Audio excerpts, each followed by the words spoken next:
هنعمل حاجة تحفة جدا، مغذية جدا، سهلة وسريعة وفي نفس الوقت مفيدة جدا، والأهم إنها اقتصادية.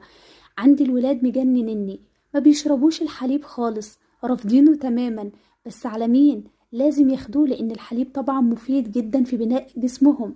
فانا هضطر ان انا ادخله لهم بصورة تانية خالص. تعالوا نشوف هنعمل مع بعض ايه. هنعمل مع بعض حاجة سهلة وبسيطة ومفيدة جدا. اول حاجة جبت معايا الحليب بتاعي زي ما هو كان بارد في التلاجة، خدت منه كده حوالي معلقتين كبار في بولة كده على جنب، وهنشوف هنعمل فيهم ايه.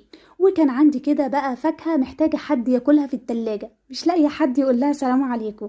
جبتها وخدتها كده كوكتيل اللي موجود عندك. انا استخدمت تفاح وموز وعنب وكمان جوافة. تقدر ان انت تستخدمي اي حاجة موجودة في تلاجتك.